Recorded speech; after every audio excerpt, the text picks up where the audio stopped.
नमस्कार, दिव्य कथा में आपका हार्दिक स्वागत है। जय श्री कृष्ण मित्रों। दोस्तों, भगवान श्री कृष्ण के अनुसार 3 प्रकार का भोजन विष के समान होता है। ऐसा भोजन आयु को कम करने वाला और व्याधियों को उत्पन्न करने वाला होता है। ऐसा भोजन मनुष्य को कभी नहीं करना चाहिए। इस भोजन को ग्रहण करने मात्र से उसके जीवन में दुर्भाग्य आने लगता है और उसे दरिद्रता में जीवन व्यतीत करना पड़ता है। पुराणों में ऐसे कई प्रसंगों का वर्णन मिलता है कि जिस भी मनुष्य ने ऐसा भोजन किया है उसे अपनी संपत्ति और सुख से हाथ धोना पड़ा है। दोस्तों, हमारे सभी पुराणों और शास्त्रों में मनुष्य जीवन के कल्याण हेतु कई महत्वपूर्ण नियम और सूत्र बताए गए हैं। इन नियमों का पालन करके मनुष्य संसार के सभी भौतिक सुखों को आसानी से प्राप्त कर सकता है और अपनी आयु को भी बढ़ा सकता है, अर्थात वह लंबी उम्र को प्राप्त कर सकता है। ये रहस्यमयी बातें केवल आपको हिंदू धर्म के पुराणों में प्राप्त हो सकती है, जिसे आज का विज्ञान भी मानने लगा है। प्राचीन समय में ऋषि मुनि हजारों वर्षों तक जीवित रहते थे।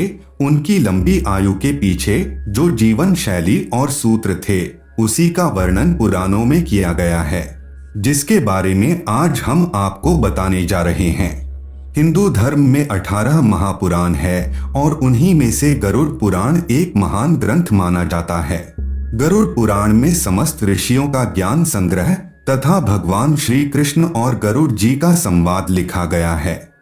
भगवान श्री कृष्ण ने गरुड़ जी को जीवन और मृत्यु के संबंध में बहुत ही महत्वपूर्ण ज्ञान दिया है।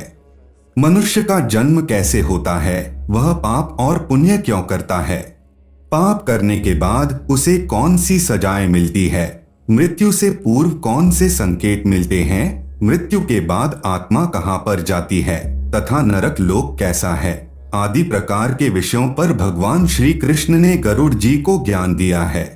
इसके साथ ही भगवान श्री कृष्ण ने गरुड़ जी को गृहस्थ जीवन संबंधी आचार विचार, भोजन संबंधी नियम, स्नान आदि कार्यों की विधि तथा नाना प्रकार के रोगों के उपचार भी बताए हैं।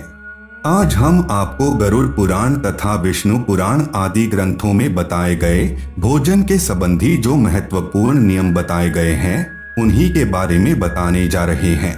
प्रत्येक मनुष्य को किस प्रकार से भोजन करना चाहिए, भोजन करने से पहले कौन सा मंत्र बोलना चाहिए, किस प्रकार का भोजन त्याज्य और अशुभ होता है, किस प्रकार का भोजन करने से आयु में वृद्धि होती है तथा भोजन समाप्त हो जाने के बाद क्या करना चाहिए आदि के बारे में भगवान श्री कृष्ण ने उपदेश दिया है। भगवान श्री कृष्ण के अनुसार इस संसार के प्रत्येक देहधारी प्राणी को अपने शरीर को चलायमान रखने के लिए भोजन करना अनिवार्य है। भोजन से ही मनुष्य को ऊर्जा प्राप्त होती है और उसी से उसके शरीर को शक्ति मिलती है। भोजन से ही बल, वीर्य, बुद्धि, तेज आदि प्राप्त होते हैं। इसीलिए मनुष्य को नित्य भोजन अवश्य करना चाहिए। किंतु भोजन करते समय मनुष्य को शास्त्रों में बताए गए महत्वपूर्ण नियमों का पालन भी अवश्य ही करना चाहिए। शास्त्रों में बताए गए नियमों के अनुसार भोजन करने वाला मनुष्य दीर्घायु हो जाता है, साथ ही उसे सुंदर रूप की भी प्राप्ति होती है। शास्त्र नियमों का पालन करते हुए भोजन करने से समस्त देवी देवता भी संतुष्ट होते हैं और आशीर्वाद प्रदान करते हैं। साथ ही मां अन्नपूर्णा तथा देवी लक्ष्मी की भी कृपा मनुष्य पर बनी रहती है, जिससे उसे जीवन में कभी धन और धान्य की कमी नहीं रहती है। श्री कृष्ण ने गरुड़ जी को 3 प्रकार के भोजन के बारे में बताया है जो मनुष्य को कभी खाना नहीं चाहिए।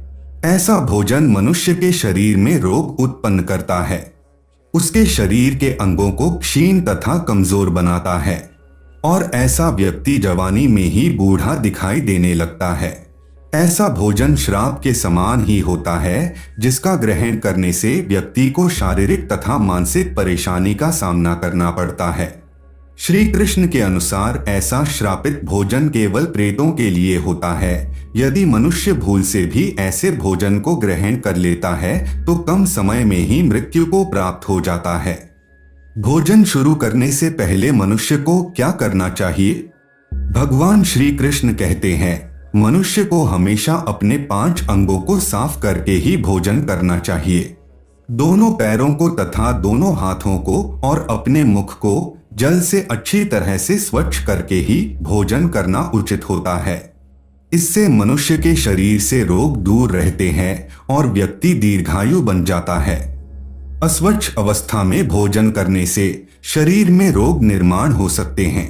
भोजन को ईश्वर मानकर पूरे सम्मान के साथ शरीर को स्वच्छ करके ही भोजन करना श्रेष्ठ होता है। भोजन शुरू करने से पहले उस भोजन के लिए भगवान को धन्यवाद देना चाहिए और संसार के समस्त प्राणियों को भोजन प्रदान करने की प्रार्थना करनी चाहिए। इस प्रकार से अन्न देवता को प्रणाम करके भोजन करने से मनुष्य को कोई पाप नहीं लगता है। श्री कृष्ण कहते हैं, मनुष्य को भोजन करते समय अधिक वार्तालाप नहीं करना चाहिए। प्रथम 3 निवाले ग्रहण करते समय बोलना नहीं चाहिए। जब मनुष्य गुस्से में हो तब उसे भोजन नहीं करना चाहिए। रोते हुए अथवा हंसते हुए भी भोजन करना अनुचित होता है। इससे शरीर में विकार उत्पन्न होते हैं। मनुष्य को शांत मन से ही भोजन ग्रहण करना चाहिए। भोजन करते समय शोक नहीं करना चाहिए। भोजन के लिए गलत बातें नहीं कहनी चाहिए और भोजन बनाने वाली स्त्री का कभी अपमान नहीं करना चाहिए। भोजन बनाने वाली स्त्री का अपमान करने से मां अन्नपूर्णा नाराज हो जाती है।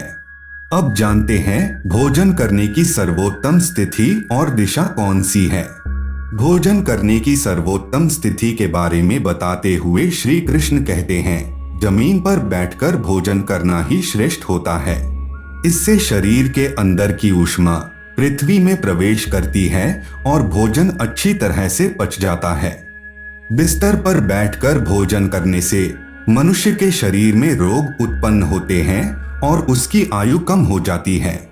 साथ ही दहलीज पर बैठकर भी भोजन करना अनुचित होता है। इससे देवी लक्ष्मी रूठ जाती है। हथेली पर रखकर अथवा चलते हुए भोजन करने से मनुष्य के जीवन में दरिद्रता आती है और उसके धन का नाश हो जाता है। भोजन करते समय दिशाओं का ध्यान रखना भी आवश्यक होता है। कभी भी दक्षिण दिशा में मुख करके भोजन नहीं करना चाहिए। भोजन करने के लिए सर्वोत्तम दिशा पूर्व और उत्तर ही मानी गई है। इस दिशा में मुख करके भोजन करने से उत्तम स्वास्थ्य की प्राप्ति होती है। बीमार व्यक्ति को पूर्व की ओर मुख करके भोजन करना चाहिए। इससे शरीर के अंदर के विकार नष्ट हो जाते हैं। आइए अब जान लेते हैं मनुष्य को किस प्रकार का भोजन नहीं खाना चाहिए।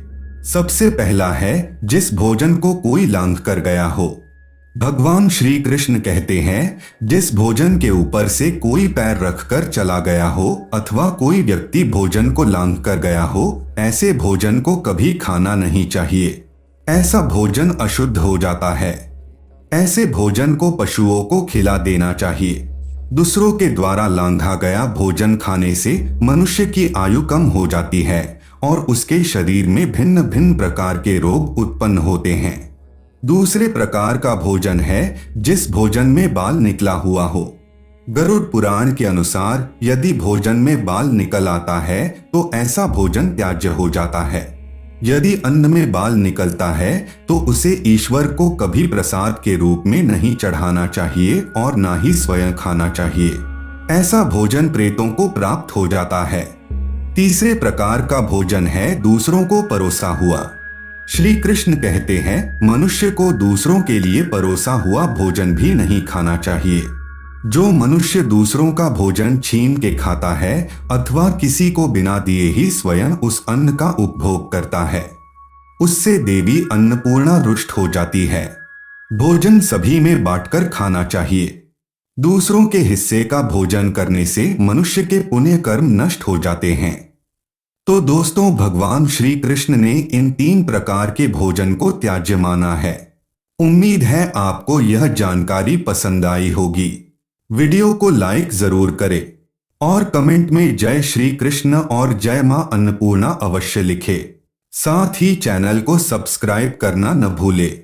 आप सभी का धन्यवाद।